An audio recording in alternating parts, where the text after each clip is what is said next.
Hey guys, on some previous videos we've talked about some different aspects of raising children in Japan, and a couple of people showed some interest in that, so we thought those couple of people might be interested in this. This is just purely another one of our observation videos, things that we've observed, and we happen to have been talking about it within our own family recently, what we've been observing in amongst some sort of distant family members, but also just friends and neighbours and other people that we know, associates, friends of kids and friends of kids and that sort of thing. And what it is that, and again, this is going to be all generalisations, as videos like this must be. We can't talk about every individual person in Japan, so we have to generalise what we generally see. And this is not everyone that we're talking about here either. It's just something we see a lot. We do see it a lot. It's not always the case, but we do see it a lot. And that's where one child, usually the oldest child, is pushed pretty hard. And that's usually the way. I mean, this is quite common knowledge, isn't it? That Japanese kids are usually pushed pretty hard to do lots of homework and, do all the stuff that kids here are expected to do. Conform. Study hard and conform and do lots and lots of homework, and usually if they're struggling at all, usually they're told gembaru, gembaru, and try harder, and that's usually what happens. That's usually what they do.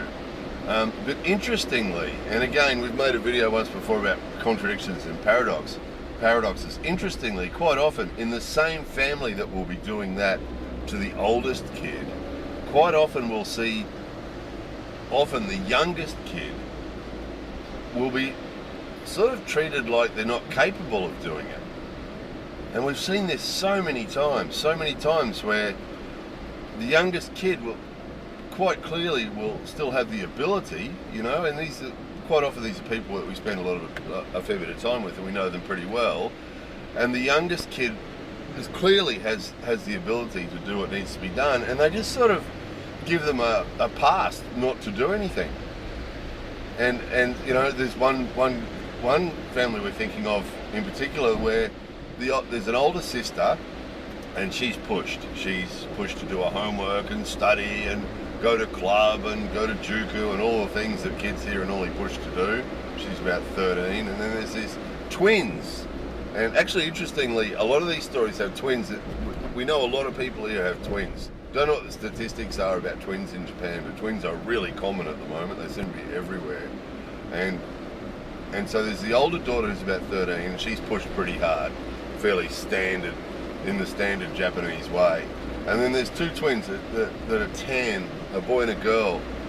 And the girl is pushed pretty hard too, and the boy's just given a pass to do nothing, and the mother and both the sisters and the grandmother just make excuses for him. And anytime he tries to do something, if he can't do it straight away, if he can't do it easily, he just stops trying. And we were at their house recently, and he was under the coffee table. They were supposed to be doing homework, and he couldn't do it, and he was under the coffee table with two fingers in his mouth. And he's 10 years old, I think. Him and his sister are 10. The twins are 10. And he's under the coffee table with his fingers in his mouth, and eventually his grandmother, come on, out you come. And he came out from under the table, and he's sitting there with his fingers in his mouth, and his sister's sitting there doing her homework, and he's just sitting there with his fingers in his mouth. No, I can't do it. And they don't push him. They just go, oh, he can't do it. And that's it, And we know another family that had similar sort of setup where they had twins as well, and one twin was pushed really hard, and the other one, and again, as far as we can see, these kids have virtually the same ability. It's hard to see why. It really is hard to see why. That kid that was supposed to be doing his homework that was under the coffee table, what he was supposed to be doing was just the standard homework from school. It wasn't anything particularly difficult. And, no doubt if someone had sat with him and said to him, come on, let's have a look at it, and no doubt he could have done it, but he's just given a pass. No, he doesn't, he can't do it. Oh, it's okay, he can't do it. And there's another family we know that also have twins, and it's two boys, and it's the same thing. That one of the boys is pushed really hard, and the other boy They were both going to a juku, and they were only, well, how old are they? 11, 12, and they were both going to a juku, one of those private schools they go to after school in the afternoon to do homework and things. And one of the brothers is pushed really hard, and the other one just said he couldn't do the job. He didn't want to go to juku. And when we talked to the mother recently, she said, "Oh, he still goes to juku, but he stopped going for a little while." She said he's having a break from juku for a little while, and that was a couple of months ago, you know. And we know full well he's not going to juku again, because she's decided, oh, he can't do it, he doesn't want to go, he can't do it, so he's not going to juku anymore. You know, and we were talking about this a couple of days ago, and all these different examples of all the different people we could think of that do this exactly the same thing. They'll push the older brother or the older sister really hard, like viciously hard. Sometimes if you're around in someone's house, and you know the kid just gets home from school and they're tired and they've got a mountain of homework. The homework here is notorious. It's really repetitive. You know, that they won't just have 5 or 6 math problems, you know, of the same type to do. They'll have 100 of the same type to do, which is obviously a waste of time. You know, we talked about that before. The best education system in the world, or one of the best education systems in the world, is supposed to be the Finnish system, the system in Finland, where they do minimum homework and minimum repetition and minimum tests. And Japan's just the opposite. They think, and we've talked about this before too, they think quantity is important all the time over quality. That if you do something again and again and again and again and again and again, that must be good. And it's just ridiculous. They'll have pages of math problems, and you sit and watch a kid do the first 10 or 20 without a mistake, but they've got to sit there and do another 150 or something, and it's obviously a waste of time. If they can do the first 20 without a mistake, there's no real need to do another 150, is there? And because they get that with all their subjects, so they have hours of homework, and they'll push them, and so quite often you'll feel uncomfortable, you know, if you watch how hard the kids are being pushed, you know, after school, and they're doing their homework, and they do their homework, they have time to go to club, time to go to juku, and it's ridiculous, you know, often, not always, and again, not always the case, but often, you know, if you live here, you spend a bit of time in Japan, you'll come across this situation. If you're hanging around with other families and things, you'll come across this situation where, you know, kids are being pushed too much, you know.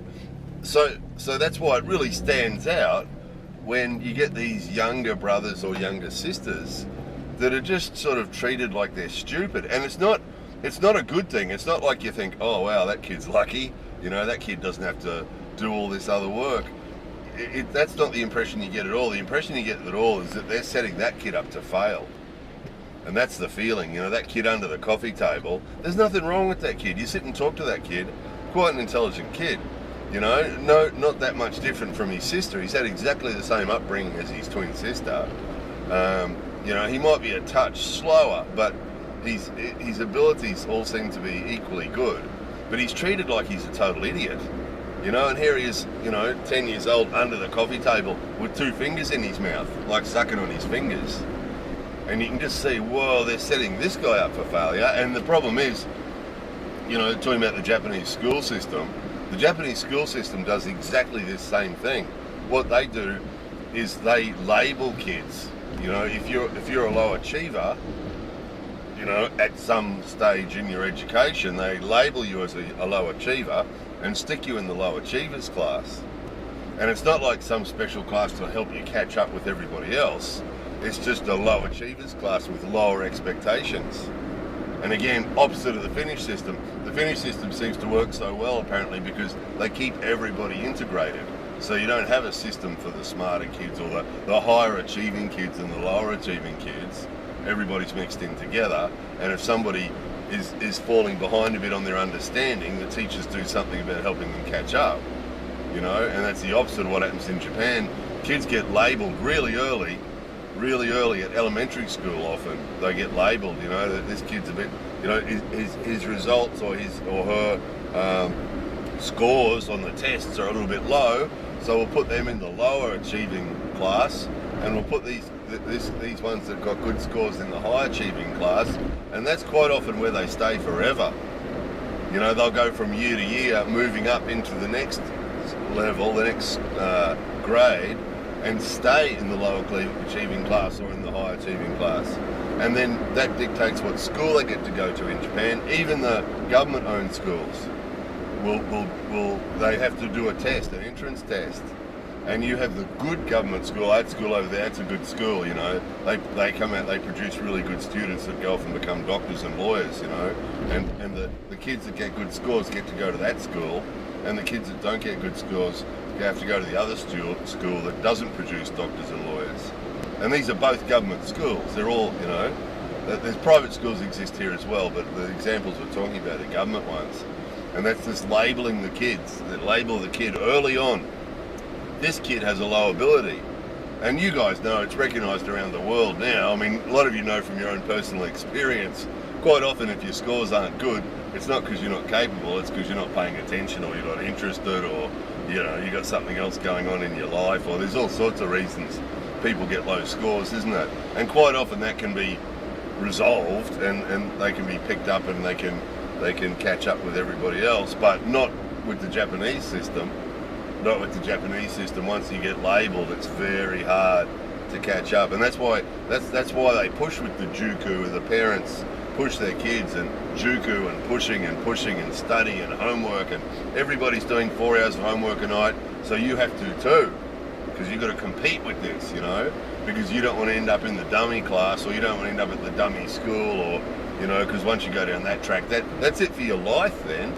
You know, you have no chance of going to and then of course that goes up to university too. So if you want to go to the good university, you have to have been going to all the good schools, and you have to be getting all the good scores. And, you know, it's a shame, because there'll be some really competent, intelligent people that are getting left behind because, you know, they're not conforming to the way the system works. And we've seen that so many times with people that we know, you know. So there's this pushing thing, and then labelling. Okay, that kid's got low ability, labelling them early on, and then treating them like that for the rest of their lives, basically. So that's why the parents push and push and push, which is why when you get parents labelling their own kids with, oh, you know, he's not very good at that, or he's not very good at schoolwork, or he's not. You know, and yet at the same time they're pushing the older sibling, the older brother or sister, they're pushing them really hard to make sure they improve their scores. You know, sending them to juku and making them study hard and making them, you know. So it's a really odd thing. It seems to be, again, one of those contradictions and paradoxes that we talk about, that on one hand you've got them pushing one sibling too hard quite often, where you think, oh, leave them alone, you know, let them go outside and play. You know, it's coming home from school and studying, and then going to juku and studying, and then go to club, and let them go and play and have a bit of creativity. You know, they've got that on one hand, and then on the other hand, they'll have the same family has a kid that they just go, oh, he doesn't have to do anything because he's stupid. That's obviously not what they're saying, but that's what their behaviour is saying. Oh, he can't do it. You know, he couldn't. He didn't like juku. He couldn't do juku, so he's having a break from juku for a while, meaning he won't be doing it anymore. You know, he doesn't really understand his homework, so he's under the coffee table sucking his fingers while his twin sister's sitting at the coffee table doing her homework. You know, that was an amazing scene. You can tell that made an impact, because it was like, you know, and we know that kid pretty well. Nothing wrong with him. He's a bit slow, he's a bit distracted probably. He's one of those kids that he'll ponder something. If you ask him a question, he'll ponder it for a minute, and then he'll give you the answer. He'll give you the right answer. And he just needs guidance, you know. And that's the shame of this too, is that we've seen this so many times. We're talking about this in the family, that the different examples. There's that kid, and there's that kid, and there's that kid. There's all these different ones that we know. There's lots we know that are pushed too much. And then there's these other ones, these younger siblings. That's the interesting thing. So there's a cultural thing here. There's a Japanese cultural thing about the older siblings, and the younger siblings. You often have less expectations on them, but then you've got this extreme where it's not just a lower expectation. It's sort of like a giving up on the part of the parents, you know, and the teachers perhaps, but on the part of the parents, where they're just basically giving up and saying, oh, he can't do it. And it's not right. It's not. It's like, well, I'm sure he can. You know, the homework that those kids were doing wasn't difficult. No doubt, if someone sat down with him, I mean, we can't be sticking our faces into other people's lives, but if someone sat down with him and did that homework with him, chances are he could do it. But when the mother is just going, oh, he can't, you know, he can't do it, it's a bit too hard for him. It's like, so he's going to what? He's going to turn up at school not having done it. Who's going to end up in the dummy class? So these are the things, if and we've talked about this when we talked about raising kids in Japan before, is if you are raising kids in Japan, then you are going to be obviously around other families who are raising kids in Japan, and so you'll see all sorts of things. You'll see all sorts of stuff. Seeing kids push too hard is quite common, and that's hard to watch too. It's like, oh man, give him a break, you know, let him have a rest, or let her go out and play, or that's quite common. And then this one, that is amazingly common, where we're seeing kids that, come on, geez, make an effort, you know, help him out, because to be left behind in a society that's as competitive as Japan is, you know, where everybody's labelled and you know, what university did you go to and what high school did you go to and all that sort of thing. So to see a kid that has the ability to do it, just be sort of, no, he doesn't have to do it, you know, let him sit in a corner and suck his fingers. It's just tragic. So again, it's hard to talk about topics like this sometimes because they're a bit of a downer, you know. It is a bit of a downer. That whole topic's a bit of a downer. It's sort of like, oh man, seriously. But as we always say, you know, our mission is to make videos about Japan and what we see and what we observe, and occasionally we have a topic like this come up that we'll be talking about, and it's like, we're really going to make a video about this. You know, if it's something that we've seen again and again and again, and we're talking about it, and we go, yeah, it really is a thing, isn't it? We see this a lot. Then really, that's meeting the criteria of something that's happening in Japan that we want to talk about, that we have to talk about, sort of thing. So people don't like it. We had a video recently that was about, what was it about? Often if you look back through our videos, look at the titles, and then look at the thumbs down on them, and topics like this are not popular. They get lots of thumbs down because there's a whole bunch of people that don't want to hear anything that's that's not positive, you know, that doesn't make them feel all warm and fuzzy, you know, and that's what they prefer. And because, you know, there's a lot of channels on YouTube that do that. They just make sure that all their videos are going to be popular and warm and fuzzy, and so there's lots of options for those people to go and watch videos like that. But we see it that it's not painting the true picture if we only do topics that are going to make you feel warm and fuzzy. You're not getting the whole experience, because living in Japan, it's not all warm and fuzzy, you know. Quite often it is, but there's a lot of stuff like this, and you just got to bite your tongue. There's not much you can do. That's sort of one of the frustrations about stuff like this, is even when you see something that is clearly not a good thing and seems wasteful, you know, that poor kid, you know, or those poor kids, you know, when you see it again and again. But there's not much you can do, you know. If you could talk to the parents, but they're going to think that you're sticking your nose in, and they're not going to be happy hearing it from you probably, and particularly being a foreigner. But the people here don't do stuff like that anyway. You know, talk to people about raising their children. There's not something that you can raise here, even if you are pretty close to people. That'd be a quick way to not be close to people if you did that.